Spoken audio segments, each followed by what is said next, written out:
हमारी आज़ादी के लिए एक बेहद लोकतांत्रिक लड़ाई थी। इसमें देश के किसान, देश के जवान, देश के मजदूर, देश के अधिवक्ता, देश के बुद्धिजीवी, चाहे किसी भी जाति के हो, चाहे किसी भी धर्म के हो, चाहे किसी भी भाषा को बोलते हो, सब इस स्वतंत्रता संग्राम में शामिल हुए। सब ने हमारे देश की आज़ादी की लड़ाई लड़ी।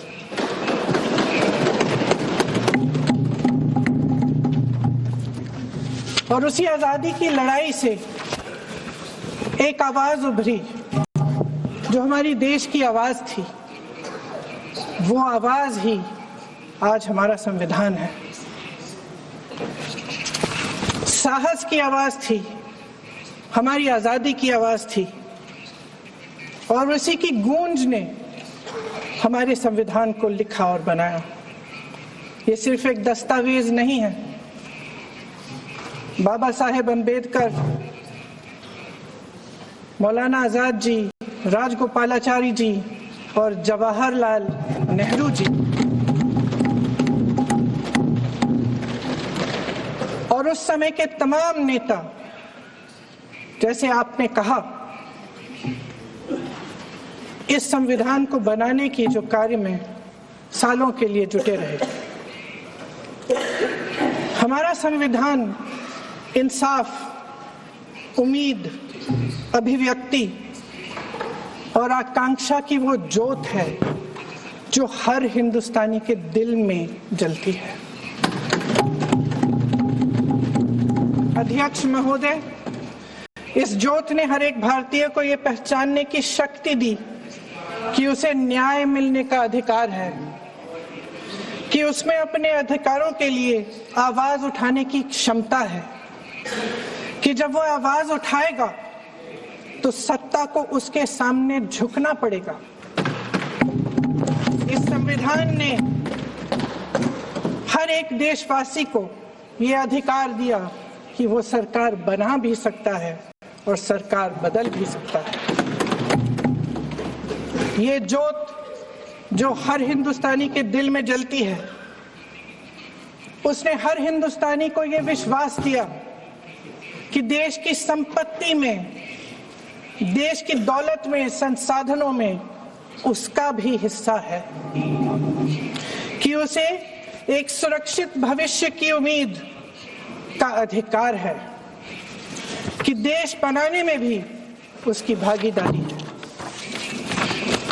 उम्मीद और आशा की ये ज्योत मैंने देश के कोने कोने में खुद देखी है। उन्नाव में मैं एक रेप पीड़िता के घर गई, उसे जलाकर मार डाला था। वो शायद 20-21 साल की होगी। हम सबके बच्चे हैं। हम सोच सकते हैं कि अगर हमारी बेटी के साथ बार बार बलात्कार हुआ और फिर जब वो अपनी लड़ाई लड़ने के लिए गई तो उसको जलाकर मार डाला गया होता तो हम पर क्या बीतती। मैं उस बच्ची के पिता से मिली। उसके खेत जलाए गए थे, उसके भाइयों को पीटा गया था, उसके पिता को बाहर से, घर के बाहर घसीट कर मारा गया था। उस पिता ने मुझे बताया कि बेटी, मुझे न्याय चाहिए। मेरी बेटी अपने एफआईआर को दर्ज करने के लिए जब जिले में गई तो उसको मना किया गया। अगले जिले में जाना पड़ा उसे। वो रोज सुबह 6 बजे उठकर तैयार होकर अकेली अपने मुकदमे को लड़ने के लिए अगले जिले में ट्रेन से जाती थी। उसके पिता ने मुझे कहा कि मैंने उससे कहा, बेटी अकेले मत जाओ, छोड़ दो ये लड़ाई। लेकिन उसकी बेटी ने उसको जवाब दिया कि नहीं पिताजी, मैं अकेली जाऊंगी, मैं लड़ूंगी, ये मेरी लड़ाई है, मैं इसको लड़ूंगी। ये लड़ने की क्षमता, ये हिम्मत उस लड़की को और करोड़ों भारत की नारियों को हमारे संविधान ने दी। आगरा में मैं अरुण वाल्मीकि के घर गई। अरुण वाल्मीकि पुलिस स्टेशन में काम करता था, सफाई का काम करता था। आप सोच सकते हैं हमारी तरह उसका भी परिवार था। नई नई शादी हुई थी, 2-3 महीनों का बच्चा था। पुलिस स्टेशन में चोरी हो गई। चोरी का इल्जाम उस पर लगाया गया। उसके पूरे परिवार को उठाकर पुलिस स्टेशन में ले गए। आप हंस रहे हैं, लेकिन ये गंभीर बात है। गंभीर बात। शर्म करो, शर्म। अरुण वाल्मीकि को पीट पीट के मार डाला, उसकी बीवी को पीटा, उसके पिता के नाखून निकाले, उसके पूरे परिवार को पीटा गया। जब मैं उस जवान महिला से मिलने गई जो अभी अभी विधवा हुई थी, तो उसने मुझे कहा कि दीदी, हमें सिर्फ एक चीज चाहिए, हमें न्याय चाहिए और हम इस न्याय के लिए लड़ते रहेंगे, चाहे कुछ भी हो जाए। ये हिम्मत उस महिला को हमारे संविधान ने दी।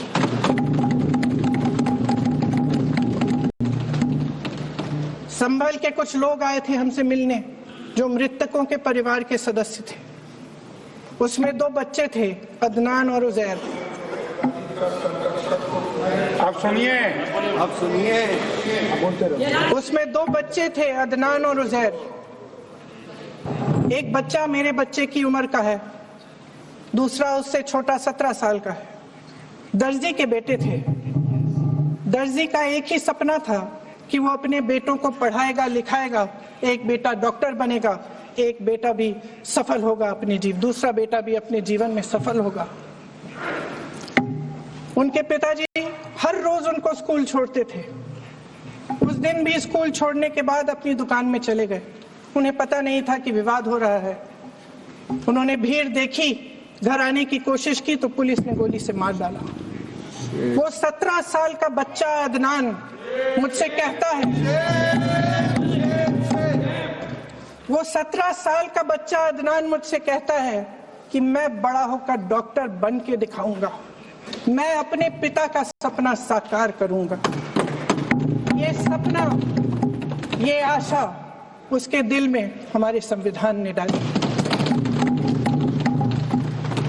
अध्यक्ष महोदय, हमारे देश के करोड़ों देशवासियों के संघर्ष में, अपने अधिकारों की पहचान में, इनकी कठिन से कठिन परिस्थितियों से लड़ने की अपार हिम्मत में और देश से न्याय की अपेक्षा में हमारे संविधान की ज्योत जल रही है। मैंने हमारे संविधान की ज्योत को जलते हुए देखा है और इसके साथ साथ ये भी समझा है कि हमारा संविधान एक सुरक्षा कवच है। एक ऐसा सुरक्षा कवच है जो देशवासियों को सुरक्षित रखता है, न्याय का कवच है, एकता का कवच है और अभिव्यक्ति की आजादी का कवच है। दुख की बात यह है कि मेरे सत्ता पक्ष के साथी जो बहुत बड़ी बड़ी बातें करते हैं, इन्होंने इन 10 सालों में यह सुरक्षा कवच, सत्ता पक्ष के मेरे साथियों ने ये सुरक्षा कवच तोड़ने का पूरा प्रयास किया है। संविधान में सामाजिक, आर्थिक और राजनीतिक न्याय का वादा है। ये वादा एक सुरक्षा कवच है जिसको तोड़ने का काम शुरू हो चुका है। लैटरल एंट्री और निजीकरण के जरिए ये सरकार आरक्षण को कमजोर करने का काम कर रही है। अगर लोकसभा में ये नतीजे नहीं आए होते तो ये संविधान बदलने का काम भी शुरू कर लेते। सच्चाई ये है अध्यक्ष महोदय कि आज संविधान बार बार इसलिए कह रहे हैं क्योंकि इस चुनाव में इनको पता चल गया कि इस देश की जनता ही इस संविधान को सुरक्षित रखेगी, कि इस चुनाव में हारते हारते जीतने से इन्हें एहसास हुआ कि ये संविधान बदलने की बात इस देश में नहीं चलेगी। आज जनता की मांग है कि जाति जनगणना हो। सत्ता पक्ष के मेरे साथी ने इसका जिक्र किया। ये जिक्र भी आज इसलिए हो रहा है क्योंकि चुनाव में ये नतीजे आए। ये जाति जनगणना इसलिए जरूरी है ताकि हमें पता चले कि किसकी क्या स्थिति है और नीतियां उस हिसाब से बने। इनकी गंभीरता का प्रमाण ये है कि जब चुनाव में पूरे विपक्ष ने जोरदार आवाज उठाई कि ये जाति जनगणना होनी चाहिए, तो इनका जवाब देखिए। इनका जवाब भैंस भाग भैंस चुरा लेंगे, मंगलसूत्र चुरा लेंगे, इनका ये जवाब था। ये गंभीरता है इनकी जाति जनगणना पर। महोदय, हमारे संविधान ने आर्थिक न्याय की नींव डाली, किसानों, गरीबों और को जमीन बांटी, भूमि सुधार किया, जिसका नाम लेने से कभी कभी आप झिझकते हैं और कभी कभी उनका नाम धड़ाधड़ इस्तेमाल किया जाता है अपने आप को बचाने के लिए। उन्होंने HAL, BHEL, SAIL, GAIL, ONGC, NTPC, railways, IIT, IIM, oil refinery, तमाम PSU बनाए। अध्यक्ष महोदय, उनका नाम पुस्तकों से मिटाया जा सकता है, उनका नाम भाषणों से मिटाया जा सकता है, लेकिन जो उनकी भूमिका रही इस देश की आजादी के लिए और इस देश के निर्माण के लिए, वो इस देश में से कभी मिटाया नहीं जा सकता। 75 सालों में जनता का भरोसा रहा कि नीतियां बनेंगी तो जनता की भलाई के लिए बनेंगी। जल जंगल जमीन का अधिकार मिला आदिवासी भाई बहनों को। इंदिरा जी ने बैंकों का राष्ट्रीयकरण करवाया, खदानों का राष्ट्रीयकरण कराया। कांग्रेस और यूपीए की सरकारों में शिक्षा का, भोजन का अधिकार मिला। 75 सालों में जनता का भरोसा मिला। पहले संसद चलती थी तो जनता की उम्मीद होती थी कि सरकार महंगाई और बेरोजगारी पर चर्चा करेगी, कोई उपाय निकालेगी, कोई रास्ता निकालेगी। लोग मानते थे कि अगर कोई नई आर्थिक नीति बनेगी तो देश की अर्थव्यवस्था को मजबूत बनाने के लिए बनेगी, तो भारतीय बाजार को मजबूत बनाने के लिए बनेगी, उनके भविष्य को मजबूत बनाने के लिए बनेगी। किसान और आदिवासी भाई बहन भरोसा करते थे कि यदि जमीन के कानून में संशोधन होगा तो उन्हीं की भलाई के लिए होगा। आप नारी शक्ति की बात करते हैं। आज चुनाव की वजह से शायद इतनी बातचीत हो रही है नारी शक्ति के बारे में, क्योंकि हमारे संविधान ने महिलाओं को यह अधिकार दिया, उनकी शक्ति को परिवर्तित किया वोट में। और आज आपको पहचानना पड़ रहा है कि महिलाओं के बिना, कि नारी शक्ति के बिना ये सरकारें नहीं बन सकती हैं। इसीलिए आज आप नारी शक्ति की बातें दोहरा रहे हैं। जो आप नारी शक्ति का अधिनियम लाए हैं उसको लागू क्यों नहीं करते? वो 10 साल बाद लागू क्यों होगा? क्या आज की नारी 10 साल इंतजार करेगी उसके लागू करने के लिए? क्या बात है, क्या बात है।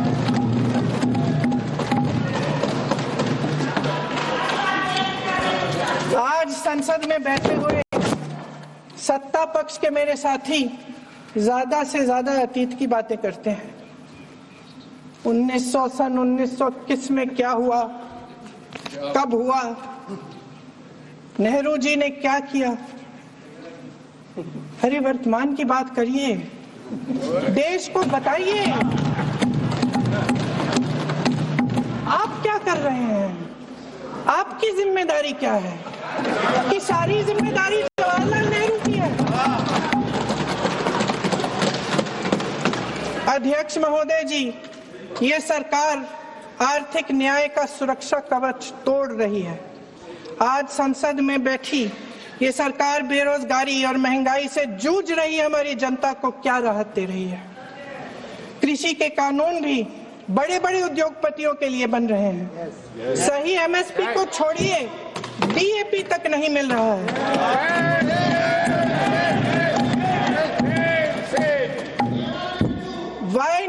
लेकर ललितपुर तक इस देश का किसान रो रहा है। आपदा आती है तो उसको कोई राहत नहीं मिलती।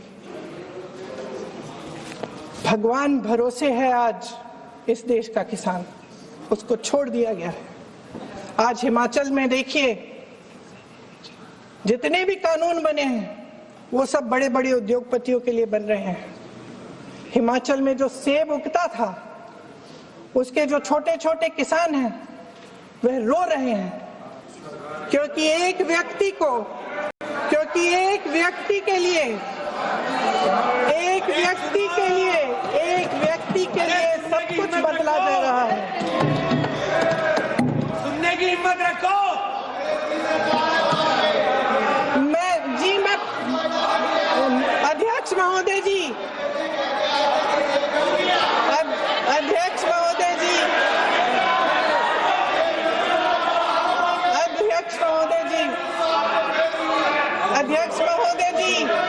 अडानी जी को सारे कोल्ड स्टोरेज प्रदेश की सरकार ने नहीं दिए।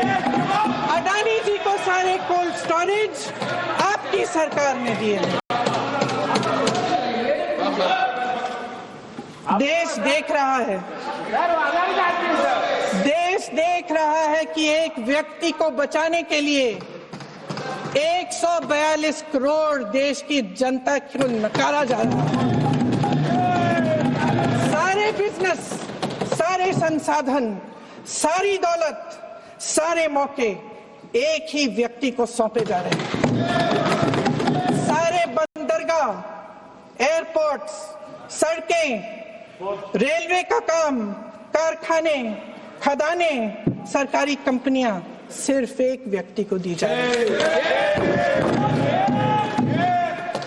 जनता के मन में हमेशा ये विश्वास होता था कि अगर कुछ नहीं है तो संविधान हमारी सुरक्षा करेगा, मगर आज आम लोगों के बीच ये धारणा बनती चली जा रही है कि सरकार सिर्फ अडानी जी के मुनाफे के लिए चल रही है। देश में बहुत तेजी से पैर बराबरी बढ़ रही है। जो गरीब है वो और गरीब हो रहा है, जो अमीर है वो और अमीर हो रहा है। इस सरकार ने आर्थिक न्याय की भी सुरक्षा कवच तोड़ दिया है। राजनीतिक न्याय की जब बात होती है, मेरे सत्ता पक्ष के साथी आज खड़े हुए और तमाम गिनती करने लग गए कि ऐसा हुआ वैसा हुआ, 1975 में जो हुआ। तो सीख लीजिए ना, आप भी सीख लीजिए। आप भी अपनी गलतियों के लिए माफी मांग लीजिए। आप भी बैलेट पे चुनाव कर लीजिए। दूध का दूध, पानी का पानी हो जाएगा। आप राजनीतिक न्याय की बात करते हैं, सरकारों को पैसों के बल पर गिरा देते हैं।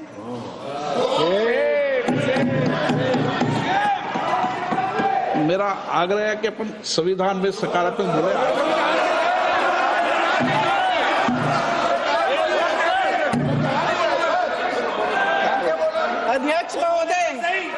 अध्यक्ष महोदय, सत्ता पक्ष के हमारे साथी ने एक उदाहरण दिया उत्तर प्रदेश की सरकार का, तो मैं भी एक उदाहरण दे देती हूँ महाराष्ट्र की सरकार का। मैं भी एक उदाहरण दे देती हूँ। हिमाचल की सरकार को तोड़ने की कोशिश किसने की? पैसों के बल पे की। गोवा की सरकार, तमाम उदाहरण है। राजस्थान की।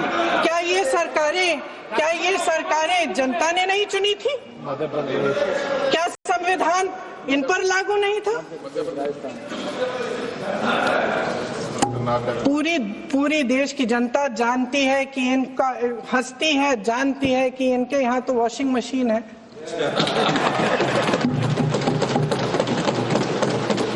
तो यहाँ से वहां जाता है, वो धुल जाता है। इस तरफ दाग, उस तरफ स्वच्छता। और मेरे कई ऐसे साथी हैं जो इस तरफ होते थे उस तरफ चले गए, मुझे दिख भी रहे हैं, वॉशिंग मशीन में शायद धुल गए हैं। अध्यक्ष महोदय, जहां भाईचारा और अपनापन होता था, जहां हमारे संविधान ने एकता का सुरक्षा कवच दिया था, वहां शक और घृणा के बीज बोए जा रहे हैं। एकता का सुरक्षा कवच तोड़ा जा रहा है। प्रधानमंत्री जी यहां सदन में संविधान की किताब को यूं माथे से लगाते हैं, लेकिन संभल में, हाथरस में, मणिपुर में जब न्याय की गुहार आती है, उठती है, तो उनके माथे पे शिकन तक नहीं आता।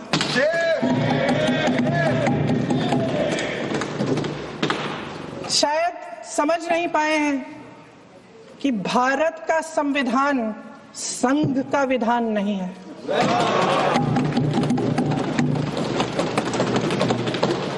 भारत के संविधान ने हमें एकता दी, हमें आपसी प्रेम दिया। उस मोहब्बत की दुकान जिस पर आपको हंसी आती है, उसके साथ करोड़ों देशवासी चले। करोड़ों देशवासियों के दिल में एक दूसरे के लिए प्रेम है, घृणा नहीं है।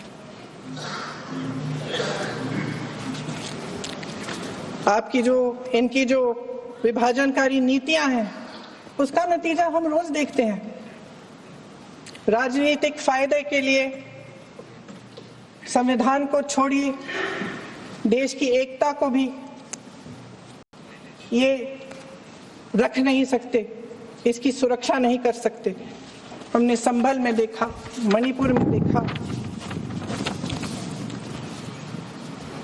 दरअसल इनका कहना है कि अलग अलग इस देश के अलग अलग हिस्से हैं, लेकिन हमारा संविधान कहता है कि ये देश एक है और ये देश एक रहेगा। जहां खुला विवाद होता था, अभिव्यक्ति का सुरक्षा कवच होता था, इन्होंने भय का माहौल पैदा किया है।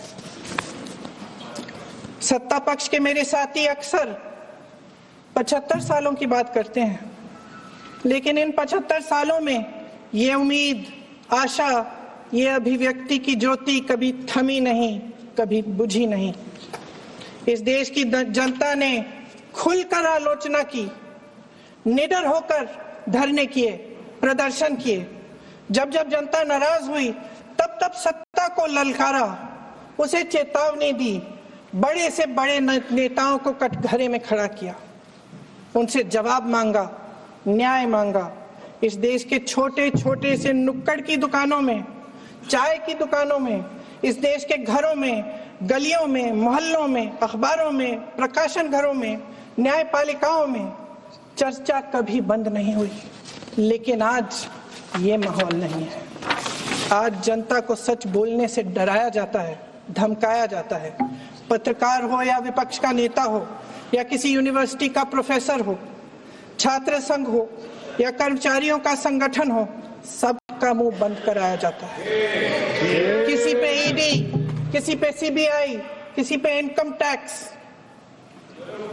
फर्जी मुकदमे लगवाए जाते हैं, जेल में डाल दिया जाता है, विपक्षी नेताओं को जेल में डाल दिया जाता है, उनको सताया जाता है। किसी को नहीं छोड़ा इस सरकार ने। देशद्रोही कह के उत्तर प्रदेश में मुझे याद है कुछ अध्यापिकाएं प्रदर्शन कर रही थी, उन पर मुकदमा डाल दिया देशद्रोही का, उन्हें देशद्रोही कह दिया। इन्होंने देश का पूरा माहौल भय से भर दिया है। इनकी मीडिया की मशीन झूठ फैलाती है, तरह तरह के आरोप लगाती है, और शायद वह भी भय में ही है। महोदय, मैं इस सदन को याद दिलाना चाहती हूं कि ऐसा डर का माहौल देश में अंग्रेजों के राज में था। जब इस तरफ बैठे हुए गांधी की विचारधारा वाले लोग आजादी की लड़ाई लड़ रहे थे और उस तरफ वाली विचारधारा वाले लोग भय में रहकर अंग्रेजों के साथ साठगांठ कर रहे थे। लेकिन अध्यक्ष महोदय, भय का भी अपना स्वभाव होता है। भय फैलाने वाले हमेशा भय का खुद शिकार बन जाते हैं। ये प्रकृति का नियम है। आज इनकी भी यही हालत हो गई है। भय फैलाने के इतने आदी हो गए हैं कि खुद भय में रहने वाले हैं, चर्चा से डरते हैं, आलोचना से घबराते हैं। कई दिनों से हम मांग रहे हैं कि चर्चा करिए, लेकिन चर्चा करने की हिम्मत ही नहीं है।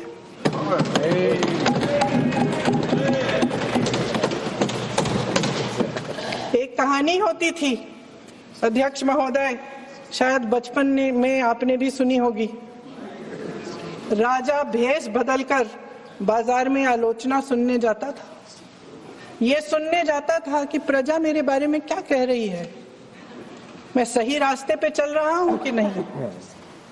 लेकिन आज का राजा, भेष तो बदलते हैं आज के राजा, शौक तो है उनको भेष बदलने का, लेकिन न जनता के बीच जाने की हिम्मत है और न आलोचना सुनने की।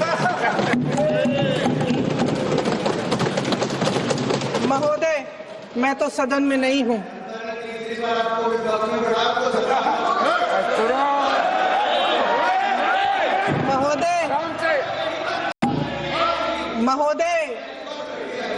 महोदय, जनता में बहुत विवेक है, ये सही है।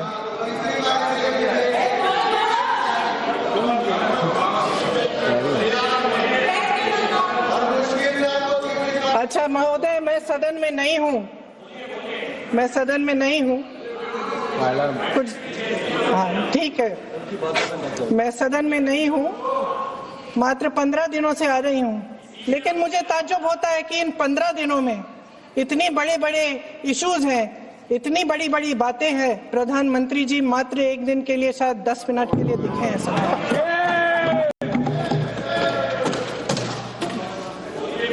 बात यह है अध्यक्ष महोदय जी कि ये देश भय से नहीं, साहस और संघर्ष से बना है। इसको बनाने वाले देश के किसान, जवान, देश के करोड़ों मजदूर और गरीब जनता है। संविधान इनको साहस देता है। मेहनती मिडिल क्लास है। और इस देश के जो करोड़ों देशवासी हैं, जो रोजाना भयंकर परिस्थितियों का सामना करते हैं, उनको साहस देता है। वायनाड में जो आपदा आई, उसमें एक छोटा लड़का था 17 साल का। 6 घंटों के लिए उसने अपनी माँ को बचाने की कोशिश की।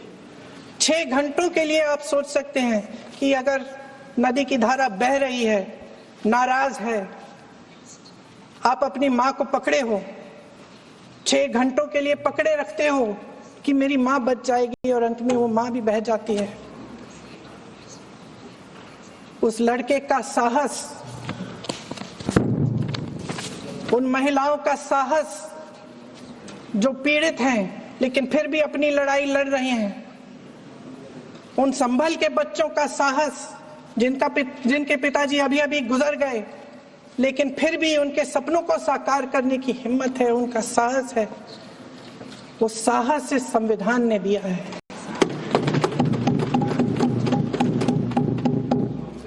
वो आत्मविश्वास इस संविधान ने दिया है। ये देश भय से नहीं चल सकता, ये देश साहस से ही चलेगा। भय की भी सीमा होती है, और जब वो सीमा पार हो जाती है, जब किसी को इतना दबाया जाता है कि उसको लगने लगता है कि अब मेरे पास खोने के लिए कुछ नहीं है, तब उसमें एक ऐसी शक्ति पैदा होती है जिसके सामने कोई कायर खड़ा नहीं हो सकता। ये देश कायरों के हाथों में ज्यादा देर तक कभी नहीं रहा है। ये देश उठेगा, ये देश लड़ेगा, सत्य मांगेगा, सत्यमेव जयते। जय हिंद।